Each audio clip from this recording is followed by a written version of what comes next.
So, in my last lore video, I mentioned how the Archons are supposed to be the physical manifestations of the 12. Now, what I didn't make clear in that video was that the idea that the Archons are physical manifestations of the 12 is also just a theory in-universe. The idea was originally put forth by an NPC in the 1.0 story, and has never been officially confirmed in any of the subsequent lore books or supplementary materials. That being said, this isn't to say that I think the theory is incorrect, though I think the word manifestation is a bit erroneous, or at the very least, misleading. Manifestation kind of makes it sound like they're something like a primal, where they're brought into existence from the very concept of the 12, whereas I think it's likely that, if this theory holds any water at all, it's more like they're human incarnations of the 12, or at the very least, 12 individuals who best embody the ideas of the original 12 deities.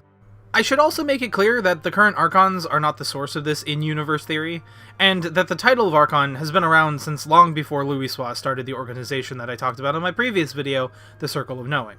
Members of that organization call themselves Archons, but there have been Archons before. This theory probably means that an Archon, a person who is the incarnation of a member of the 12, is a reoccurring phenomenon, and our Archons are not the first example of this in Eorzea's history. Think of it like the Avatar, where the Avatar keeps being reborn as different incarnations throughout generations. Except, instead of just one, there are 12 of them. Our Scion/Circle of Knowing Archons are just the current members of that group. So the idea that an Archon is an incarnation of one of the 12, and that the current Archons represent the current generation of those incarnations, is, at the very least, an interesting theory, and has never been explicitly debunked by the current story. So the question remains, who's who? Which of the current modern Archons represent which of the 12? Keep in mind, this all is still just a theory, and aside from the one comment back in a part of the game we can't even play anymore, there hasn't been any information regarding this. I just wanted to meter your expectations of this being a super serious lore video, or anything concrete, because it's not going to be. With that out of the way, let's begin. Let's start off with the easy one first. Louisoix Levier. Louisoix's deity is really easy to figure out, since his staff literally has the symbol of Thalic on it. Thalic is called the Scholar, and is the god of knowledge, and is also the patron of Sharlayan, so all of that matches up really well. You could make the argument that just because his staff has the symbol of Thalic on it, that doesn't mean he's the manifestation of Thalic, but seeing as this is literally the most concrete evidence we get in regards to the Archons matching up with the 12, I'm gonna say this one's pretty non-negotiable. Next up is Yda and Papalymo, and I'm doing these two next as a pair because, while they don't have as much evidence as Louisoix, I think that the evidence connecting these two to their deities is pretty strong, and them coming as a pair is pretty important. Also, I want to point out, when I say Yda, I do mean Yda, not Lys. Lys isn't technically an Archon because she was filling in for her sister, so I doubt the whole Archon thing applies to her. Even if it does, the deity I paired with Yda also kind of fits Lys, so it works out anyway. I think Yda and Papalymo represent Nemia and Raugr respectively. Nemia was once the matron deity of Ala Mhigo, and Yda is absolutely connected to Ala Mhigo via the information we learn about her leading up to Stormblood. Raugr is Nemia's attendant, represents the element of lightning, which Papalymo favors with his casts, and is often depicted as a magi carrying a bronze staff, which matches Papalymo's weapon and class choice to a T. We don't know as much about Yda and how her personality or abilities would have been similar to Nemia's. However, Nemia is said to be the master of Raugr, and Papalymo was Yda's partner. Not only that, but for years after her death, Papalymo helped Lys keep up the farce of being her sister, and was very loyal and protective of her. In addition, Nemia is often depicted as wearing a white silken veil. Yda was known for wearing a mask, assuming Lys was imitating her sister's choice of dress, and the veil might be a subtle nod to the role her sister winds up playing. A thinly veiled attempt to convince the other Scions she was still alive, which they all saw through pretty easily. Next up is Thancred Waters, and while the evidence for him is somewhat flimsy, I think the deity Thancred represents is Nald Thal. First, Nald Thal is the trader, and is the god of commerce and overseer of the underworld. Thancred was born in Ul'dah and was a street urchin, picking pockets at the markets as a child before he was discovered by Louisoix. Not only does his connection and upbringing in Ul'dah automatically associate him with trade and commerce, but he's definitely the Archon who's most comfortable with espionage and getting his hands dirty, which could relate to the underworld, at least in the criminal interpretation of the word. Also, this is a bit more circumstantial, but Yda Thal is the manifestation of two separate beings, Yda and Thal, and one body. And while this is probably completely unrelated, Thancred was the only known Archon to have been possessed by an Ascian. It's also possible the twin deities is a reflection of how there are two distinct forms of Thancred, the one before the end of A Realm Reborn where he has magic, and the second form where he doesn't. Admittedly, that's a bit of a stretch though, so take that with a grain of salt. Or 20. I will also mention that Yda Thal is the deity Thancred can be seen praying to in the end of an era cutscene. And while I do want to point that out as a potential connection, I ignored that connection for Yda and Papalymo, who prayed at Nofika's altar, and the deity I think fits Y'shtola the best also ignores this, so I'm not sure if it's fair to bring it up here, but I wanted to mention it. Speaking of, next up we have Best Girl Y'shtola. Now, this one is hard because, rather than not having a strong connection to any of the deities, I could see you making an argument for 3, maybe even 4 of them for Y'shtola. And no, I'm not joking. The first and weakest connection is her possibly being Menphina. Literally the only connection these two have is the infamous Little Sun shutdown of Magni. The logic here is pretty weak. Essentially, the idea is that since Magni was looking for his Nama, who's supposed to be the representation of the Zayla's moon goddess, and since Menphina is the goddess of the moon, he might have seen something vaguely moon goddessy about her. Personally, I don't buy it, but the connection is technically there, so I felt like I should mention it anyway. The second one is a bit stronger, but it's still pretty weak in my opinion. The second connection she has is to Althik. Althik is the surveyor of change and the god of time and space, and Y'shtola has, in the past, used Flow to teleport both herself and Thancred away from danger, much in the same way Louisoix used Althik's power to teleport the Warriors of Light away from the Calamity, and 5 years into the future. However, that's literally their only connection, and furthermore, while it is 2020 and ancient deities in a fictional universe are allowed to incarnate as any gender they want, I would like to point out that Althik is a god and not a goddess, and since this connection is already really weak, I'm not sure if that exactly helps this particular case. The third is Limlian, who actually has a stronger connection to Y'shtola. Limlian is the goddess of the seas and navigation. Much like with Thancred and Yda Thal, Limlian is the patron goddess of the starting town where we first meet Y'shtola, Limsa Lominsa. She's also the goddess of the altar we see Y'shtola praying at in the end of an era cutscene. Her element is also wind, and Y'shtola, as a conjurer at least, does use a lot of wind magic.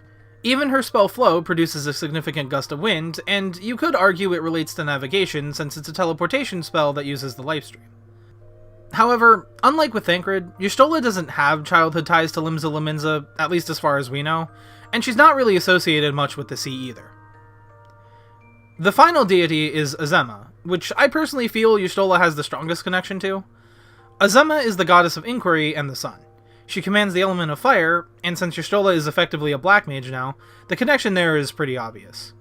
Also, Y'shtola, being a scholarly individual, has ties to Azema's whole goddess of inquiry thing. Furthermore, Y'shtola is a seeker of the sun Makote, and given that Azema is the goddess of the sun, as well as the fact that the seekers of the sun Makote traditionally worship Azema, Y'shtola's connection to Azema is pretty strong, all things considered. The only problem with Azema is that, spoilers for the 5.3 story in about 3 seconds, Azema might possibly be based off of Azem, which would mean that if the Archons are truly the manifestations of the 12, then the Warrior of Light, who technically is an Archon, but we'll get to that later, would be Azema instead. Like this whole theory, that is just speculation even in-universe, though, so Y'shtola could still be Azema without any conflicts. But this whole thing is just a convoluted theory stemming from a throwaway line in 1.0, and the 5.3 connection was mentioned much more recently, so my final answer is that Y'shtola is Azema, unless Azema is Azem, in which case the Warrior of Light is Azema, and Y'shtola is probably Limlian or something. Next up we have Urianger, and this one is easy because literally the only two deities that come close to fitting are Thalik and Oschon, and Thalik is already taken by Louisoix, so that leaves Oschon. Oschon is known as the Wanderer, and is classified as the ruler of mountains and the god of vagrants. This fits Urianger pretty well because he's the most aloof Archon, and has, on multiple occasions, gone off to do his own thing without telling anyone. Also, Oschon is the patron of vagrants, and Urianger does aid the Warriors of Darkness when they arrive in the Source, who are, by definition, wanderers and outsiders with no homes. Finally, we have Moenbryda, who's the last confirmed Archon that we know enough about to make any sort of connection with one of the deities. Moenbryda has a possible loose connection to 2 of the deities of the 12, but since she was in the story for such a short time and played such a limited role, both of these are tenuous at best. The first option is Althic, who, as mentioned before, is known as the Surveyor of Change and the God of Time and Space. We don't really see Moenbryda doing anything with time or space, but her appearance and subsequent death does mark a significant change in the story. Not only that, but Althic is depicted as wielding a great axe, which is Moenbryda's preferred weapon, and his symbol is the hourglass, which might indicate Moenbryda's limited time in the story and her inevitable fate. In addition, Althic's lavender is a rare variety of lavender that is commonly used as a funeral offering, which is relevant to Moenbryda for similar reasons. Of course, Althic is a god and not a goddess, but unlike with Y'shtola, where the connection between them was super flimsy, I feel like there's enough to latch onto here to ignore that particular detail. The second possible fit is Menphina.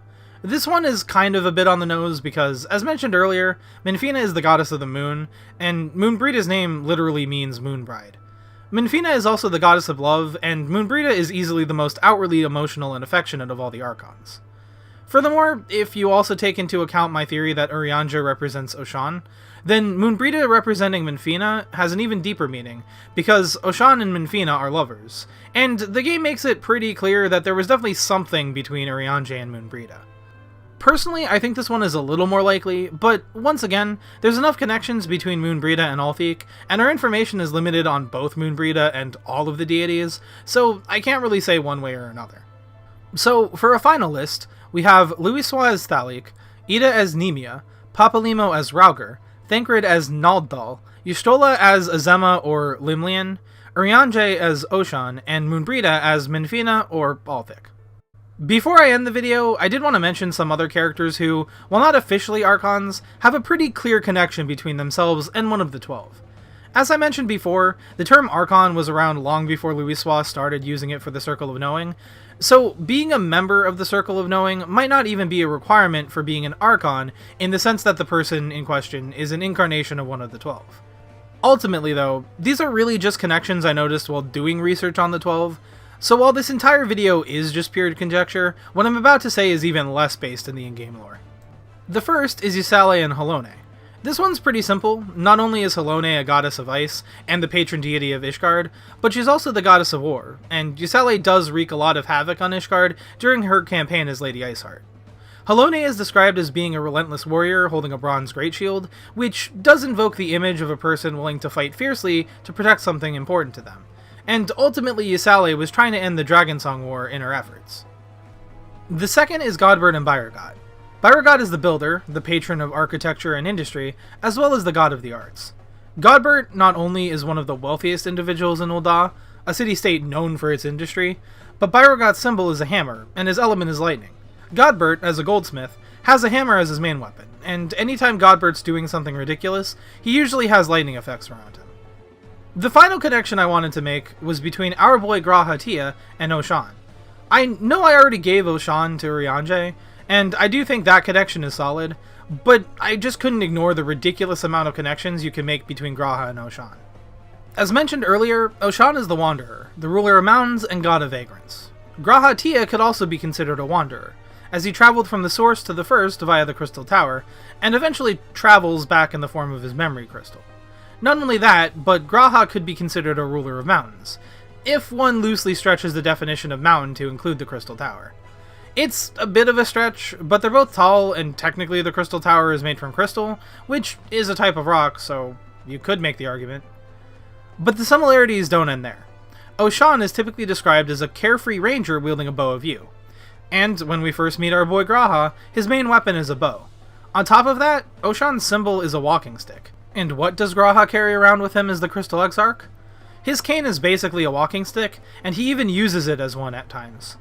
Not only that, but remember how I said Oschon was the patron of vagrants? Well, what are the scions when they arrive in the first? Stranded wanderers who barely have a thing to their name but the clothes on their backs. It extends even beyond this, since everyone in the Crystarium is technically a weary wanderer, seeking safety and shelter from a world on the brink of destruction. Honestly, I feel like Oschon's connection to G'raha Tia is far stronger than his ties to Urianger, but Urianger is officially an Archon, whereas G'raha Tia isn't, and Oschon seems like the only member of the 12 who fits Urianger, at least given the limited information we have. And there we go, all the Archons' connections to the 12, as well as some bonus ones. Keep in mind, all of this was just me speculating based on a single line all the way back in 1.0. Not to mention, we have virtually no information on the 12's personalities or traits outside of incredibly brief descriptions. So, I didn't have much to work off of here, and admittedly, a lot of this was me grasping at the vaguest links between the 12 and the Archons. I did way too much analyzing of this, and this took me a while to compile and match up, so at the very least I hope you guys enjoyed the video. There's still an awful lot to speculate about, and I've seen some crazy theories floating around, so this probably won't be the first time I do this kind of speculative fan theory stuff. Don't worry, I will clearly denote when I'm talking about a theory instead of straight up lore, so you guys don't get the two mixed up. It's not my intention to pass any of my theories, or other theories and speculation I find, off as fact, and I do try to do a thorough job of separating the two. Once again, I hope you guys enjoyed. If you liked the video, be sure to leave a like. If you have any other questions, suggestions, or comments, drop them down below, and subscribe if you want more Final Fantasy XIV content and discussions like this. Thank you guys so much for watching, and I'll see you in the next one. Peace out.